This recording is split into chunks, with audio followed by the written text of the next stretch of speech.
Hi friends, எல்லாருக்கும் வணக்கம். இன்னைக்கு நாம அன்பரசி கிச்சன்ல என்ன பார்க்க போறோம் அப்படினா நம்மளோட தலைமுடி உதிர்வை பத்தி தான் பார்க்க போறோம். நம்ம என்ன பண்ணியும் நம்மளோட தலைமுடி கொட்றது நிக்கவே இல்ல. கொட்டிக்கிட்டே இருக்கு. நிறைய மெடிசன்லாம் எடுத்துட்டோம் அப்படினு சொல்லி வருத்தப்படுறவங்களுக்காக தான் இந்த பதிவை நம்ம அன்பரசி கிச்சன்ல போட்டுருக்கோம். இது என்ன அப்படினு சொல்லிட்டு நம்ம பார்க்கலாம். வாங்க வீடியோக்குள்ள போகலாம். இந்த முடி கொட்டுற பிரச்சனையில இருந்து ஒரு தீர்வு கிடைக்கணும் அப்படினா அதுக்கு நாம ஒரு 3 பொருளை வச்சு எளிமையா நம்ம வீட்ல கிடைக்கக்கூடிய பொருளை வச்சு நம்ம ஒரு லட்டு செய்ய போறோம். வாங்க இது எப்படி செய்யறதுன்னு பார்க்கலாம். இதை ரெடி பண்றதுக்கு நம்ம 1/2 கிலோ பேரிச்சம்பழம் எடுத்துருக்கோம். இந்த பேரிச்சம்பழத்தை சின்ன சின்ன துண்டுகளா நம்ம கட் பண்ணிக்கிறோம். ஏன் சின்ன சின்ன துண்டுகளா கட் பண்றோம்னா இதை நம்ம மிக்சியில அரைக்கணும், அதுக்காக கட் பண்ணி எடுத்துக்கிறோம். அடுத்தது முருங்கைக்கீரை, கருவேப்பிலை, இது ரெண்டையும் நல்லா அலசிட்டு நிழல்ல உணர்த்தி நம்ம மிக்சியில போட்டு பவுடரா அரைச்சு வச்சிருக்கோம். இந்த பவுடரை நல்லா சலிச்சு எடுத்து வச்சிருக்கோம். இதையும் இது கூட சேர்த்து தான் நம்ம இப்போ அரைக்க போறோம். அடுத்து ஒரு மிக்சி ஜார் எடுத்துக்கலாம். அதுல நம்ம கட் பண்ணி வச்சிருக்க பேரிச்சம்பழத்தை சேர்த்துடலாம். அது கூடவே நம்ம அரைச்சு சலிச்சு எடுத்து வச்சிருக்க முருங்கைக்கீரை, கருவேப்பிலை பொடியை சேர்த்துக்கலாம்.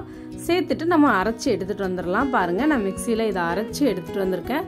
எப்படி இருக்கு பாருங்க. இதை அரைச்சதுக்கு அப்புறம் இது பவுடராகவே தான் இருக்கு. ஆனால் நம்ம கையில் எடுத்து உருண்டை பிடிச்சோம்னா அழகாக உருண்டை பிடிக்க வரும். நல்லா டைட்டாக உருண்டை நல்லாவே பிடிக்க வரும். பாருங்க, இப்போ நான் பிடிச்சு காட்டுறேன் பாருங்க. இப்போ இதை நம்ம ஒரு பாத்திரத்துக்கு மாற்றிக்கலாம். பாத்திரத்துக்கு மாற்றிட்டு சின்ன சின்னதாக எடுத்து ஒரு நெல்லிக்காய் சைஸ் அளவுக்கு நம்ம உருண்டைகளாக பிடிக்கலாம். பாருங்க, இந்த மாதிரி நம்ம உருண்டை பிடிச்சிக்கலாம். இதை போல் நம்ம எல்லா உருண்டைகளையுமே பிடிச்சிடலாம். இந்த உருண்டைகள் எல்லாமே பிடிச்சு எடுத்து நம்ம ஒரு தட்டில் வச்சிருக்கோம் பாருங்க. அதில் சின்ன சின்னதாக கட் பண்ண ஒரு பாதாம் பீஸ் தான் வச்சு நான் பிடிக்கிறேன். இது தேவைன்னா நீங்கள் வச்சுக்கோங்க, இல்லைனா ஸ்கிப் பண்ணிடுங்க. அடுத்து நமக்கு முடி கொட்டுற பிரச்சனை எதனால் ஏற்படுதுன்னா நம்ம உடம்புல ஹீமோகுளோபினோட அளவு குறையும் போது நமக்கு முடி கொட்டுற பிரச்சனை ஏற்படுத்தும். அந்த டைமில் இதை மாதிரி உருண்டை சாப்பிட்டிங்கன்னா நம்ம முடி வளர்ச்சிக்கு தேவையான கால்சியம், அயன் சத்துக்கள் எல்லாமே இதில் இருக்குது.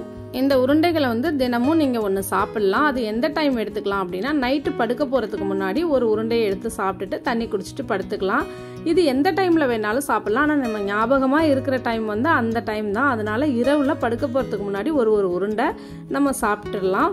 30 உருண்டைகள் நீங்கள் பிடிச்சு வச்சுக்கிட்டிங்கன்னா மாதத்துக்கு தினமும் ஒரு உருண்டை எடுத்து சாப்பிட்டுட்டு படுத்துக்கலாம்.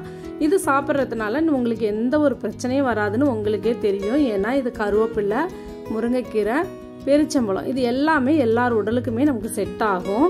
யாருக்கும் எந்த சைடு எஃபெக்டும் இதனால் வராது. இதை செய்கிற டைமும் நமக்கு ரொம்ப கம்மி தான்.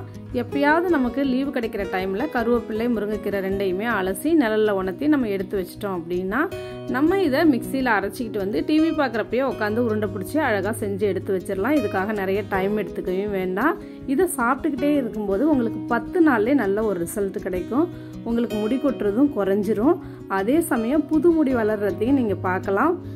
இதே போல் நீங்கள் இந்த கருவேப்பிலை, பேரிச்சம்பழம், முருங்கைக்கீரை இது 3ஐயும் வச்சு நீங்கள் இந்த உருண்டைகளை ரெடி பண்ணி 1 மாதம் அளவுக்கு நீங்கள் சாப்பிட்டுட்டு வாங்க. நீங்கள் சாப்பிட்டுட்டு பாருங்கள், உங்கள் முடியோட வளர்ச்சி நல்லாவே தெரியும். நல்லா அதிகமான வளர்ச்சியாக இருக்கும். அதே மாதிரி அடர்த்தியாகவும் இருக்கும். புது முடிகள்லாம் இந்த பதிவு உங்களுக்கு பிடிச்சிருந்தா லைக் பண்ணுங்கள், ஷேர் பண்ணுங்கள். நன்றி, வணக்கம்.